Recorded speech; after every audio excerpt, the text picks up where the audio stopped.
Uh, Kesemutan nih. Oh iya, tadi kelamaan nyetir kayaknya.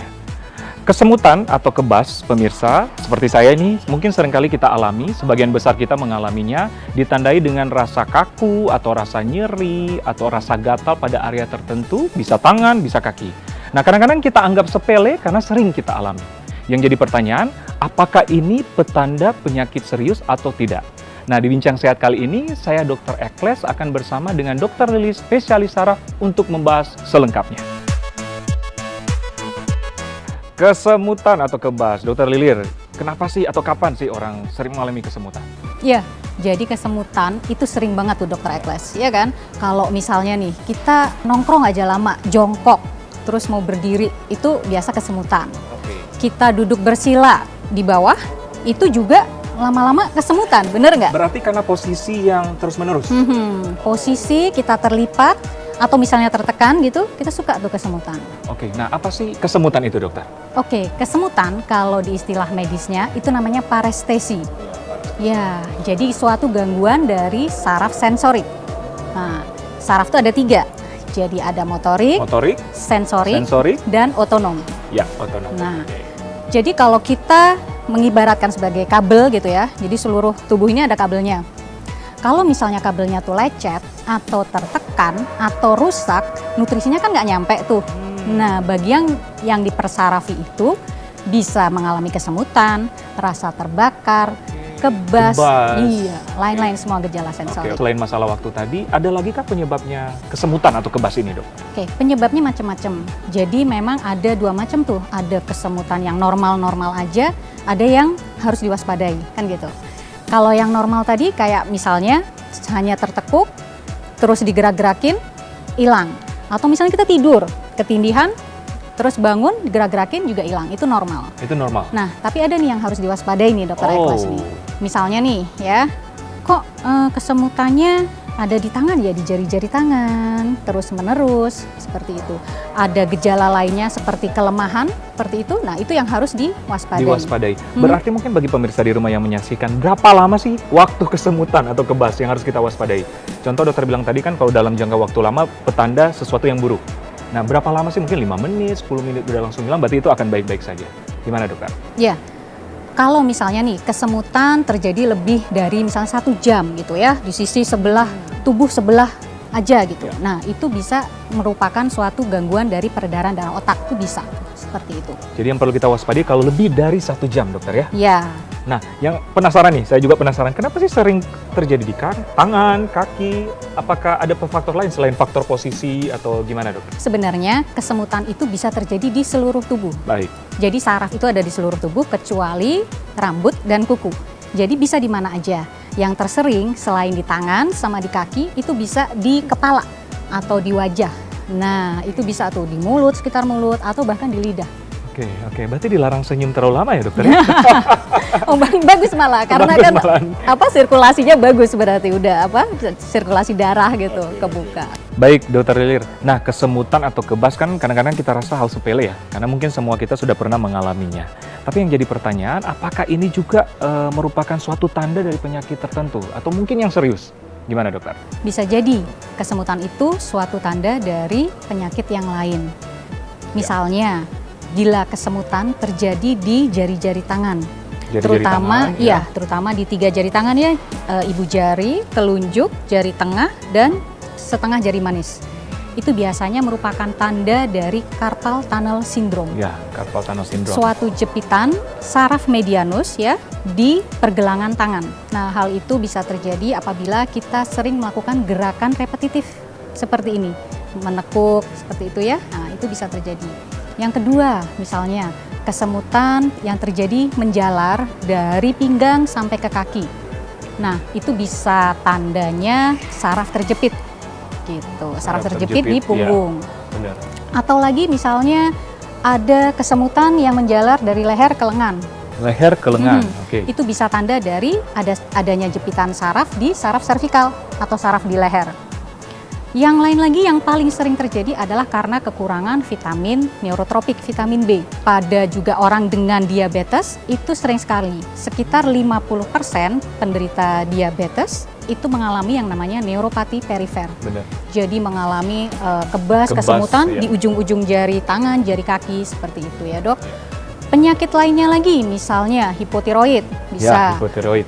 autoimun ya, gangguan infeksi, orang dengan HIV, atau juga penggunaan obat-obatan pada orang dengan misalnya TBC. Nah, obat-obatnya itu bisa juga menyebabkan kesemutan.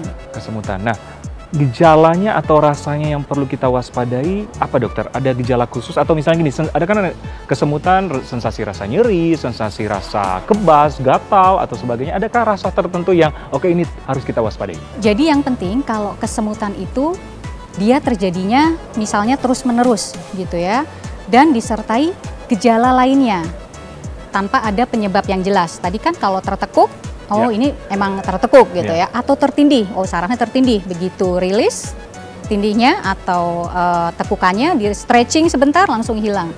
Nah, tapi kalau misalnya tadi terjadi terus-menerus dan misalnya nih kita ada rasa semutan di sebelah wajah diikuti dengan kesemutan di lidah atau susah menelan, nah bisa jadi itu adalah suatu tanda gangguan peredaran darah otak.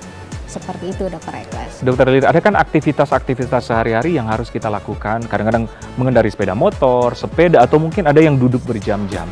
Nah, gimana caranya supaya menghindari terkena kesemutan atau kebas ini, dokter? Jadi yang pertama kita harus posisinya jangan posisi stagnan selama yang lama gitu ya, misalnya lebih dari 2 jam. Kalau misalnya memang duduk udah 2 jam, ya kita harus berjalan, harus stretching, seperti itu Dr. Ekles. Terus rajin, tadi peregangan. Misalnya pada orang yang sering mengetik gitu ya, itu ada caranya supaya Stretching gitu ya? stretching, ya. Boleh ditunjukin nih Boleh caranya? dong, harus dong. Oke. Gimana dokter? Ya, jadi kita rentangkan tangan seperti ini. Ya, lalu beri tekanan ke arah badan Stretch ya. ke arah Ya, belakang ya? betul. Sekitar 10 sampai 15 detik. Gitu. Lalu dibalik. Ya. Ini juga 10 sampai 15 detik. Ya, ini sebanyak 6 kali repetisi. 6 kali repetisi. Itu diulang sehari 4 sampai 5 kali. 4 sampai 5 kali. Begitu juga yang ini, dokter. Mungkin aktivitas yang sering mengendarai motor atau sepeda gimana? Ya, betul. Untuk yang sering mengendarai motor, tipsnya kalau pakai, biasa kan suka pakai sarung tangan gitu ya, itu juga jangan terlalu ketat sarung tangannya. Ini juga, yang paling sering keyboard. Ya kan, Oke. pakai keyboard, ngetik. Nah, diusahakan sudut antara pergelangan tangan dan jari tengah itu lurus. Jadi 0 derajat. Jadi nggak boleh seperti ini gitu. Nah, Gini? ini bikin, iya. Oh, jadi harus gini ya, dokter Iya, ya? harus gini. Oh. Nah, pergelangan tangannya ya, tapi kalau untuk sikunya tetap 90 derajat. Oke, oke. Memang kadang-kadang kita karena saking ada ini ya, nyenderannya atau apa ya istilahnya dokter harus gini ya. Ya, Tapi jadi sebenarnya gini, tidak dianjurkan sebenarnya ya bikin penebalan saraf medianus yang bikin CTS tadi.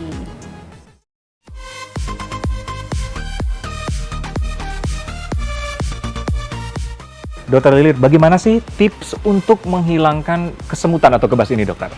Ya, yang paling penting untuk menghilangkan kebas atau kesemutan ini kita tidak berada dalam satu posisi yang sama dalam waktu yang lama. Ya, tadi udah dibilang setiap 2 jam kita harus melakukan peregangan. Peregangan. Contoh lagi bawa mobil nih, dokter, supaya menghindari dari hal-hal yang tidak diinginkan, berarti tiap 2 jam istirahat ya? Iya, istirahat dulu, peregangan dulu otot-ototnya ya. Kita regangkan otot tangan, otot pundak, otot leher, semua kita regangkan. Ya. Nah, lalu aturlah posisi ergonomis ya. Posisi ergonomis itu seperti apa?